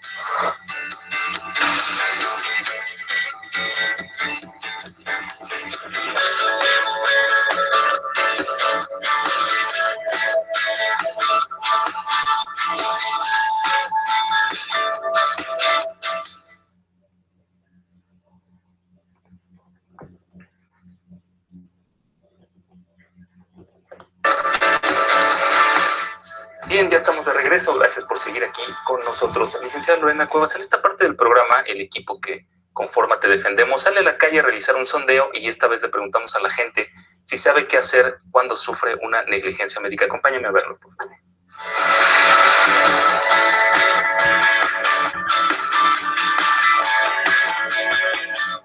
No conozco realmente las instancias o los medios a donde acudir debido a la falta de información, ¿sí? Pues la denuncia sería por lo mismo la negligencia del doctor, pero sí es muy importante saber a dónde se dirige y directamente que sí pueda ser canalizada como debe de ser la demanda, ¿no? Qué difícil me la pone porque no sé a dónde realmente existe algún lugar donde se pueda reclamar eso, porque sí he tenido algunas cosas ahí de los médicos, ¿verdad? Bueno, pues tendría yo que quejarme en alguna autoridad o apoyarme en alguna autoridad también. Pues depende de la dependencia, ¿no? Si es Seguro Social, pues sí a sus oficinas que son justamente para levantar quejas y dar aviso a las autoridades principales sobre la negligencia que se está llevando a cabo. Y si es una institución privada, no sabría dónde tendría uno que acudir. Pues no, yo creo que denunciar, ¿no? El hecho, si no me quieren atender. Sobre todo los del IMSS, ¿no? Que te dan como un paracetamol y ya eso es todo. Tiene uno que acudir con solamente las autoridades médicas para que ellos te orienten qué puedes hacer. Una demanda incluso por negligencia médica se puede hacer. Pues creo que hay una comisión nacional, ¿no? De arbitraje médico. Entonces ahí es donde tienes que acudir y llevar todo tu expediente y demás para exponer el caso y hacer el reclamo correspondiente. Es la COFRE, es como una junta, un tribunal de médicos, ¿no? Pues iría a reportarlo, ¿no? Porque pues, se está haciendo un mal trabajo y pues te puede llegar a matar, ¿no? Y ya sería un delito, ¿no? Pues la verdad no sabría qué hacer, que no sé a dónde ir. No, la verdad no. En caso de que algún médico falle con diagnóstico o algo así, pues yo creo que, no sé, algún hospital o buscar algún abogado, no sé, la verdad. Pues supuestamente denunciarlo, pero desgraciadamente uno va al día, que ni tiempo se da para ir a hacer una denuncia, algo así. La verdad es esa. Y pues bien, licenciada, para que no nos pase como le dijeron ahí, que nada más nos den un paracetamol o para que no nada más nos den una aspirina, ¿qué tenemos que hacer? ¿Ante quién acudir en caso de una negligencia médica? Pues sí, efectivamente, como lo vimos, desafortunadamente hay bastantes personas que desconocen a qué instancias acudir, qué hacer al respecto, ¿no? Y porque, bueno, finalmente ellos confían en el médico y, bueno, se someten a sus indicaciones. Pero sí existen dos vías. Hay una vía conciliatoria y una jurisdiccional. Vamos a hablar primero de la vía conciliatoria. Efectivamente existe la Comisión Nacional de Arbitraje Médico. La CONAMED. La CONAMED, conocida como CONAMED, efectivamente. Bueno, ahí el paciente o el afectado de manera directa va a acudir a levantar la queja correspondiente. Como lo mencionaba alguna persona en el sondeo, es primeramente la instancia cuando se habla de alguna dependencia que puede ser el ISSSTE, el IMSS, el ISFAM, incluso hacer la reclamación respectiva. Dado caso que no les resuelvan, ya acudir a la CONAMED. Ahí en CONAMED es levantar su queja, entonces ahí van a iniciar un procedimiento conciliatorio. Van a pedir un informe a la dependencia sanitaria o la de seguridad social para que informen qué es lo que sucedió respecto a la queja que se plantea. Ajá. Ahí las partes es únicamente, como su nombre lo dice, es conciliar. Ajá. No puede de ninguna manera la comisión coaccionar a estas dependencias para que se sometan a esa conciliación. Ajá. En dado caso que si ellos así lo aceptaran, las dos partes, tanto el quejoso como esa dependencia, se van a sujetar a un procedimiento arbitrario, en donde van a llegar ahí a lo que es la conciliación. La pretensión es que un resarcimiento económico por el daño ocasionado, o una indemnización, si es el caso. Okay. O sea, la CONAMED tiene la facultad de imponer alguna sanción o únicamente conciliar. Es únicamente conciliar. Que para que la gente lo entienda es como mediar entre las dos partes, ¿no? Ajá, efectivamente. Sí. Y en caso de que no tenga éxito esta mediación o esta negociación, inicia la vía jurisdiccional, digamos. Ajá, así es. Sí, se dejan a salvo los derechos cuando las partes ya no se someten a esa conciliación, ese procedimiento, se dejan a salvo los derechos del quejoso para que pueda acudir a la instancia correspondiente, que ya es la jurisdiccional. En este caso es la participación que hacemos nosotros como Instituto Federal de Defensoría Pública, que pueden acudir ante nosotros para iniciar con una reclamación, que es ante la misma dependencia, ya sea ISSSTE, IMSS o ISFAM, como lo comenté. Ellos se inicia la reclamación de manera directa y por escrito. Ajá. En dado caso de que no se resuelva nada, existe una omisión o una negativa, entonces ya sí se acude demandando la responsabilidad patrimonial del Estado. De hecho, se basa en esa ley, en la Ley Federal de Responsabilidad Patrimonial del Estado, es la que va a regular toda esa actuación o esa omisión de parte de los servidores públicos. Ajá. Y ya en dado caso de esa negativa o la omisión de dar una respuesta, nos vamos a ir a demandar lo que es la responsabilidad patrimonial en el Tribunal Federal de Justicia Fiscal y Administrativa. Ahí se va a iniciar un juicio contencioso administrativo. Hablamos de el IMSS. Bien. Ahora, en esta parte, chicos, he de decir lo siguiente. Por eso, en un principio, cuando puse el mapa de las responsabilidades, y antes, como bien lo dice en el video, tenemos que acudir primero a la CONAMED. Es decir, bueno, lo vuelvo a poner para que estemos en contexto.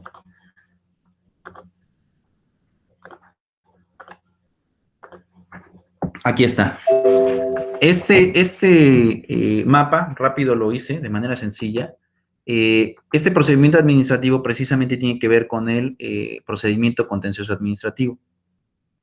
Y en él, como tal, se va a reclamar la responsabilidad médica a la que haya lugar. Ahora, yo les decía al principio de la sesión, aquí vamos a tener dos consecuencias diferentes. El procedimiento administrativo únicamente va a tener como consecuencia la suspensión de la cédula profesional de forma temporal o definitiva. En el caso del procedimiento penal, que es un procedimiento diverso a la responsabilidad por el tema de las lesiones y demás, o en el caso de fallecimiento o muerte, este va a tener lugar a la pérdida de la libertad del médico, más, aquí sí lo vamos a poner más, la reparación del daño.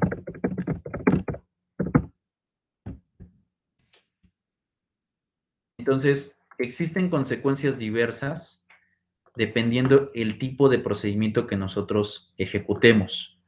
Si decido ir por la vía penal, lo voy literalmente a que lo metan a la cárcel y a que repare el daño causado.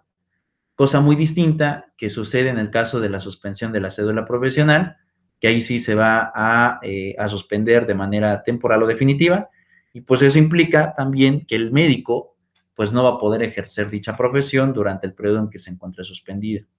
Ahora, en el caso de que la suspensión sea definitiva, pues eso sí quiere decir, entre otras cosas, que lo que vamos a estar teniendo es que el médico como tal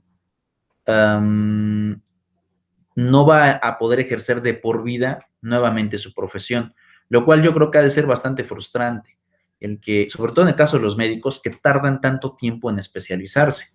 Son 5 años de la carrera más 2 años de especialización. Es muchísimo tiempo en realidad lo que van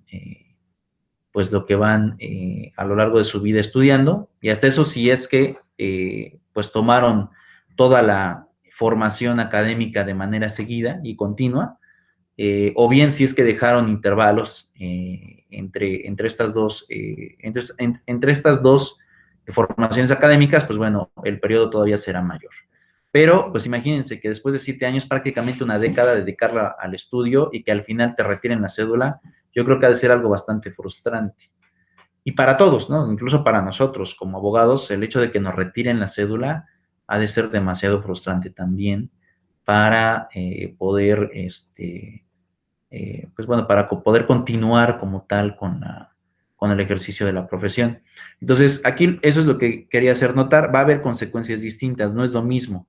Aquí toca elegir, o me voy por el procedimiento penal o voy por la negligencia médica y voy sobre la suspensión de la cédula. Ahora, ¿puedo ejecutar ambos procedimientos de manera simultánea? La respuesta es sí. Sí puedo. Es decir, puedo denunciar el procedimiento administrativo y al mismo tiempo puedo denunciar el delito que corresponda, ya sea lesiones o bien homicidio, cualquiera de los dos, pero lo puedo reclamar sin ningún tipo de problema de manera simultánea, porque los dos se llevan a cabo por objetos distintos. Uno es por la pérdida de la cédula, que es materia administrativa, al final de cuentas, ¿no? No pasa nada bueno, sí pasa de manera profesional, pero de manera natural, si te quitan la cédula, sigues siendo una persona y puedes seguir trabajando, no hay problema. Pero ya en el procedimiento penal, si te lo llegan a comprobar, es distinto, porque si puedes perder la libertad y puedes tener una consecuencia mayor todavía.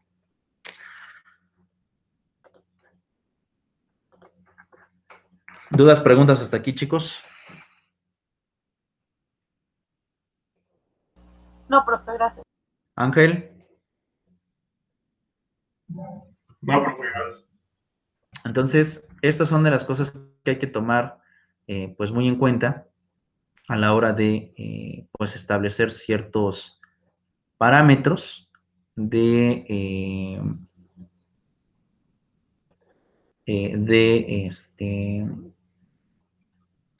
alguna de estas consecuencias clínicas. Ahora, he de ser sincero, yo creo que la gran mayoría de procedimientos en cuestiones médicas se arregla por la cuestión del arbitraje. Es decir, a veces dentro del arbitraje también se permite a las partes el poder llegar a un arreglo. Y pues en esa gran mayoría, pues la verdad es que los asuntos se llegan a resolver de manera sencilla. Pero hay un porcentaje todavía que decide no acudir como tal o no resolver el arbitraje y decide pelear en el procedimiento contencioso administrativo. Luego entonces, eso se vuelve todavía más complejo, ¿no? Porque normalmente quien te procede con el procedimiento contencioso va también por la vía penal, eso prácticamente es un hecho. O sea, te logran involucrar dentro de los dos procedimientos. Ahora también, una de las cosas que se toma en cuenta es que los médicos también se aseguran, ¿no? Como nosotros que somos los automovilistas, que recuerden que ahora por decreto estatal, al circular por carreteras de cuota o carreteras federales, debes de contar, al menos en el estado de Puebla, debes de contar con un seguro. Si no, viene la multa, y miren que la multa está alta, más o menos anda por ahí de los 10,000 pesos, más o menos. 10,000, entre 10,000 y 15,000 pesos por no contar con el seguro y andar circulando en carreteras federales o de cuota dentro del estado de Puebla. Pero a lo que iba, este seguro, por ejemplo, en el caso de los automovilistas, te cubre daños a terceros, te cubre la asistencia legal, te cubre incluso que el propio carro o tu propio auto pueda repararse o pagando el deducible correspondiente. Actualmente los médicos también se les obliga a contar con ese seguro. También hay niveles en el caso de los seguros médicos. Es decir, si llegan a tener algún tipo de negligencia, ese seguro les va a cubrir, obviamente, también el tema de daños a terceros, el tema de tratamientos médicos hasta por cierta cantidad, y en el caso de ellos, la asistencia legal. Entonces, pues bueno, hoy en día se obliga también a los médicos el contratar este tipo de servicios. Y de hecho, hoy en día, una de las formas de despachos que hoy ha proliferado precisamente son estos. Son aquellos que se dedican a defender como tal los servicios médicos porque pues llegan a tener algún problema por negligencia, o alguna cuestión por error o alguna cuestión por mala praxis, y el seguro cubre, si es que en realidad son decretados culpables, las afectaciones o las reparaciones del daño que para ellos haya dado lugar, siempre y cuando obviamente estos daños pues no impliquen como tal la pérdida de la vida por parte del paciente. Pero es una nueva forma que hoy en día se está adoptando para que el médico también pueda responder económicamente hablando ante una negligencia de esta naturaleza, aunque he de ser muy claro en este sentido. Cuando en los casos de fallecimiento, en donde ya se puede tipificar como tal un homicidio, ya sea culposo o doloso, en esos casos, pues bueno, yo creo que no hay dinero que pueda restituir a tu ser querido. Yo creo que no hay dinero que pueda restituir a tu ser querido. Pero lo cierto es que, por ejemplo, en los procedimientos penales, como tal, a pesar de que el código no estipula que la solución o el perdón se pueda alcanzar únicamente con dinero, lo cierto es que la mayoría de personas, cuando tienen un problema de esta naturaleza con algún familiar, decide pedir una cantidad en específico para reparar el daño. Incluso desde el tema de lesiones, ¿no? Por ejemplo, un choque, bueno, también aplica para el caso médico, una lesión que hayas causado por una mala praxis, también puede ser por un tema de dinero. Pero hoy en día la mayoría de personas está pidiendo cantidades pues bastante grandes, ¿no? O sea, estamos hablando de arriba de millones. Y obviamente hay médicos que a lo mejor no tienen esa cantidad o que su seguro no les cubre esa cantidad y que pues por una situación de economía logran pues a veces pisar hasta la cárcel por no tener este tipo de seguridad a través del sistema de seguros. Pero bueno, vuelvo a repetir, el objeto es ese, el objeto es que no sean omisos de la responsabilidad que tienen, sino por el contrario, que respondan por la responsabilidad que para ellos dé lugar. Entonces, en ese sentido, es complicado de alguna manera el estar estipulando y generando estas situaciones. Pero bueno, en el caso de Puebla, que yo conozca, hay como 3 despachos que brindan servicios a médicos de asistencia legal y obviamente lo demás. Y estos servicios en realidad están dados por financieras. Los bancos no se meten en este tipo de problemas. Lo que sí lo hacen son las financieras. Ellos sí como que protegen de alguna manera a los médicos y forman despachos obviamente para la defensa jurídica y asistencia técnica por parte de los médicos. Pero, pues bueno, esta es una nueva forma también de hacerle frente a pues estas situaciones, precisamente a las cuestiones médico generales. ¿Cómo ven, chicos? Pues sí tiene usted razón en ese aspecto, porque de cualquier forma, aunque no haya pues un número en cuanto a cantidad para reparar un daño, lo cierto es que sí, muchas veces sí terminan en una cantidad. Y desgraciadamente, o no sé si sea desgraciado o afortunadamente, esos seguros que respaldan a esos médicos que realizan malas praxis, pues terminan resolviendo la situación.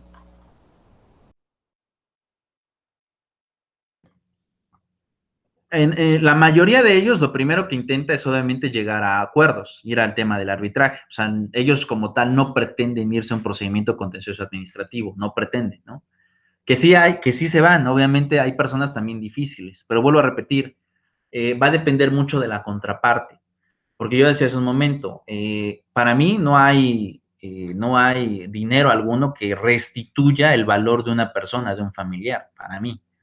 Pero también considero que cuando ya a lo mejor el familiar ya falleció, ya no hay nada que hacer, pues a lo mejor con una cantidad que se solicite, puedes también a lo mejor solventar el tema de la reparación del daño. Y en este caso, pues también darle la oportunidad al médico, ¿no? De que pueda de alguna manera, pues seguir laborando, ¿no? Porque a lo mejor pudo haber sido una equivocación o un error, ¿no? O a lo mejor sí lo cometió con dolo, eso lo dirá la investigación correspondiente. Pero el hecho es que, pues, se debe de dar esa duda, ¿no? Y fíjense que en este caso, la Suprema Corte de Justicia de la Nación ha abierto un criterio de jurisprudencia que ha sido muy debatido, sobre todo en materia penal, y que yo he estado aplicando constantemente en algunos asuntos que tengo, que se llama el criterio de la duda razonable. Es un criterio de jurisprudencia muy interesante. ¿En qué consiste esta duda razonable? Pues prácticamente te establece que a pesar de que existan elementos de presunción de comisión de un acto jurídico o delito, no quiere decir que el sujeto lo haya cometido en realidad, sino que por el contrario, también deben de existir elementos, por menores que estos sean, de que el sujeto no cometió la conducta dolosa, delictuosa o de actuar jurídico, o que tenga un acto que tenga una consecuencia jurídica, y por lo tanto al sujeto se le debe de dar ese beneficio dentro de cualquier procedimiento, incluido la materia administrativa, que es en el caso de la cual estamos viendo para la pérdida de la cédula profesional, y por otro lado en la materia penal para la presunción de inocencia, que también va pues ligada de la mano. Entonces, este criterio que les digo no tiene mucho que se dio a conocer, más o menos la jurisprudencia data por ahí de los años 2017, y precisamente así se llama, la duda razonable, el criterio de duda razonable. Y pues en pocas palabras es como de poner en tela de juicio todo lo que te presenten dentro del mismo. Es decir, no por el hecho de que exista material probatorio, quiere decir que en realidad se puede comprobar con certeza de que existe la comisión del delito. Y este criterio, vuelvo a repetir, es un criterio que ha sido ocupado pues, en todas las materias, pero en realidad ha proliferado en el tema de la materia penal. Pero si estamos hablando que la responsabilidad médica también va a contener la materia penal, ya sea para la reparación del daño y obviamente para la pérdida de la libertad por parte del médico, lo cierto es que pues también goza de este criterio, que no es lo mismo a la presunción de inocencia, porque como tal la presunción consiste en que hasta que no exista sentencia eres inocente. Esta duda razonable este criterio te permite introducir a la defensa criterios que cuestionen el grado de validez de una carga probatoria. Y eso es algo bastante interesante, porque de alguna manera la propia legislación hoy te permite poner en duda el material probatorio de cualquier persona, aún sin prueba alguna.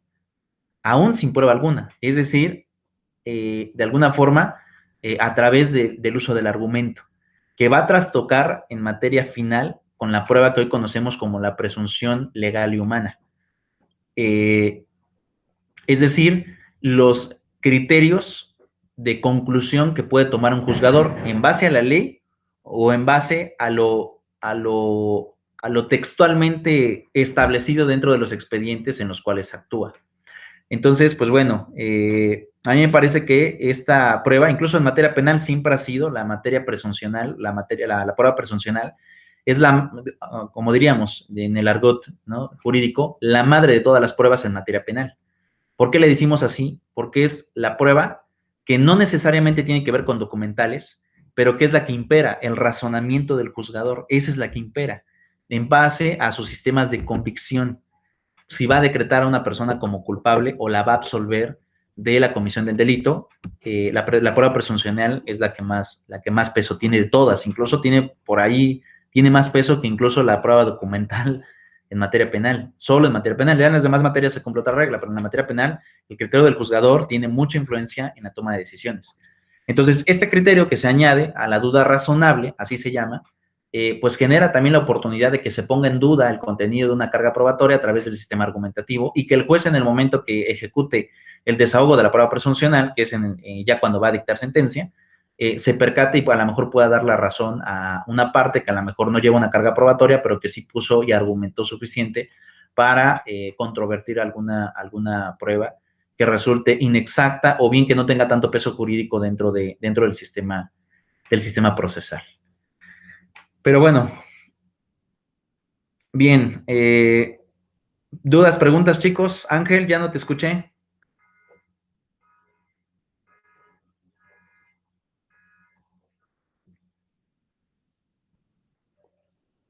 Ángel. Sí, profe. Digo, ¿alguna duda, pregunta, comentario? No, profe, no tengo ninguna duda. ¿No? No, ¿Todo igual, claro? bueno, si es que en todo caso, pues yo a ver el video nuevamente. Casi no te escucho, se va mucho tu audio. Ya, a ver, espera. Así se escucha un poco mejor. Ya te escucho un poco mejor. Pues no tengo duda ahorita hasta el momento. En todo caso, pues igual puedo ver el video y pues ya le estaré mandando algún correo, ¿no? De si tengo alguna duda de que me surja. Ok, listo, gracias. Kia. No, profe, todo bien, gracias. Listo, chicos, pues yo creo que si no hay dudas, pues entonces daré por terminada la sesión del día de hoy. Y bueno, por ahí revisen el Classroom para que puedan ejecutar las tareas correspondientes.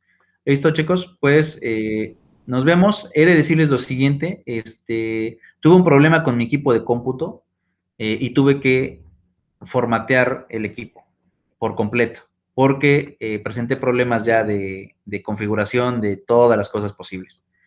Por eso es que de alguna manera, porque incluso este problema de configuración de la máquina ya no me permitía incluso el subir las clases a YouTube. O sea, la propia máquina me impedía, no era mi red de internet, o sea, era la máquina la que me impedía subirlas. Pero ya todo está normalizado, ya subí todo a la plataforma y ya lo pueden consultar sin ningún problema, ¿de acuerdo? Sí, profe, muchas gracias. Listos. Cuídense, chicos, nos vemos.